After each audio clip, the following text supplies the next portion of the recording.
Hey guys, Lewin here at GarageBand and Beyond. Welcome back. This is episode 2, part A. When I get to the GarageBand window, it ended up being like 15 minutes long, so I'm going to have to split this into a two-parter, but I'm going to talk about a lot of stuff. It's important to watch the whole thing. So what I'm going to talk about is the rhythm section. In this particular song, that means the bass, the drums, and the rhythm guitars. And it's really important that you remember that the rhythm guitar part is part of the rhythm section. So those are the three things I'm going to talk about. And let's start with the guitars, right? So a rhythm guitar shouldn't really have like a beautiful acoustic guitar tone, right? It shouldn't sound like a really nice, beautiful guitar. You know, you listen to whatever pop music on radio or on TV or anything and listen to those acoustic guitars because it's pretty, you don't really hear a lot of it. What you end up hearing a lot is the pick sound and sort of the jet, jet, jet, jet, jet, jet, jet, jet, whatever the pattern is. You hear a lot of that, right? It's more sort of serving almost as a shaker that has, a melodic background to it. So you're not going for a good, nice, warm acoustic guitar tone for most, like especially this kind of song, like a poppy type of tune. You want more of a high-end sound, something that's bright that will cut through the mix and not take up a lot of low end. So that's where the bass comes in, right? That's what the bass is supposed to do in the mix. It's supposed to fill up that sonic space. So the bass is going to be, nice, round, tight, not too loud. And that's that for the bass. It's a pretty simple thing. The bass tones, especially like the one I use in here, the MIDI bass, I think it's like called fingered electric bass or something like that. It's a great bass tone. GarageBand has a lot of presets for basses. If you're plugging in your bass, it has a lot of, lots of good preset EQs and compressions and things. So mess around with those. And then the third thing is the drums. And an important thing to remember about the drums is, depending on the kind of reverbs that you're going to use, that is going to sort of be the fundamental sonic environment that the whole mix is going to have, right? So it's really the one that really, listen to radio, listen to music on TV, wherever you can, and listen to the parts and listen, oh wow, look, the reverb on the snare or the reverb on the, the kick, sometimes you hear that. This song, I sort of mentally, genre-wise, I placed it sort of late 80s, early 90s, kind of like The Cure or something like that, in which case there was always a lot of reverb on the snare, and you will see that when I get to the screenshot. As far as levels and things, I typically like to, keep my drums present, not too loud, obviously, but really up there in the mix, and the bass, and the rhythm guitars. Volume is going to depend on your mix and your song and how high or low you want the volume of each part to be. So that's that. The rhythm section, like I said, it's the foundation of a building. You want it to be good and strong and as steady as humanly possible. If you can get that resolved, if you can get a good, tight rhythm section going, you will be golden for adding on, voices and pianos or whatever you want to add. As long as that rhythm section is good, you're golden. All right, enough of me talking away and not showing you anything cool.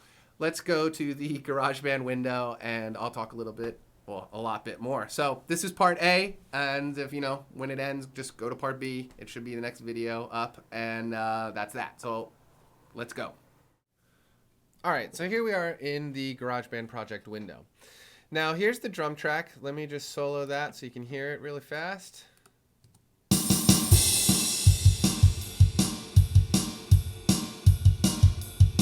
Right? All right, so let's get to what we did.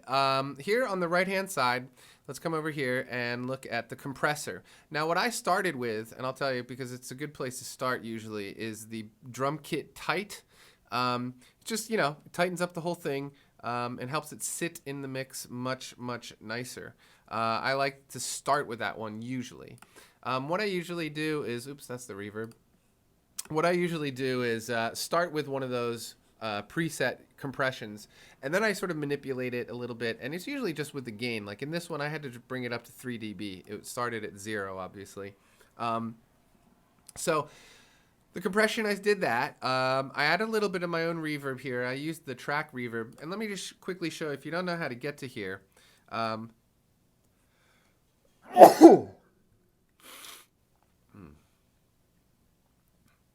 if you don't know how to get to here, what you want to do is come over here, and it says click here to add an effect. And you can add any of these different effects. Sorry, I have a little bit of a cold, so I'm a little sniffly. Anyway, so here's these, echo and all these different things. So I got the reverb from here. So zoom back out, and I'll show you how I set that reverb up. It's a pretty nice little short reverb. I have the time set at 11%.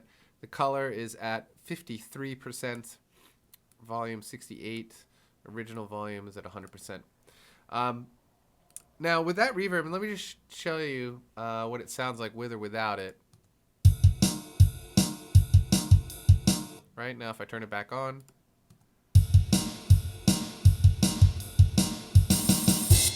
so that's actually considered a pretty short reverb in drum terms. So that's what I did to that. Now down here too, I just used the enhanced bass drum. And one of the things I was trying to do when I made this, because I knew I'd be making a video, I tried to use as many of the preset things as I could, so you could recreate this easily as possible. So anyway, yeah, I just used the enhanced bass drum, and those three things worked really well together.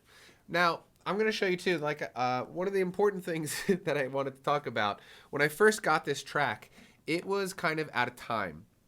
And so I had to quantize it, and let me show you how I did that. If I come down here to the lower right-hand corner, and I go to this window right here where it says Track Editor, click on that, right? This whole other window opens up at the bottom of the project. And what you basically see here are the actual MIDI notes, right? Here's a kick, and stuff like that. Here are the notes to that. So, you can move these around. Lots of different funny sounds in there that you can play with. But like I was saying, it was out of time, so I had to quantize it. So down here where it says enhance timing in the lower left-hand corner, it was originally none. I found that the 30-second notes worked the best. I think a good rule of thumb when you're doing this is whatever the fastest notes are really that ever happen inside the drum performance, that's a good place to at least start with. If I change the time, and I'll show you what I'm talking about here, because if I choose another one of these, it's going to sound completely different, right? So here's just the quarter note quantization.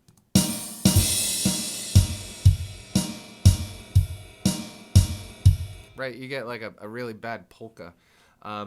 So to maintain the groove that he had originally done, and I, you got to maintain that groove. I chose the 30-second notes, and they worked really well for this.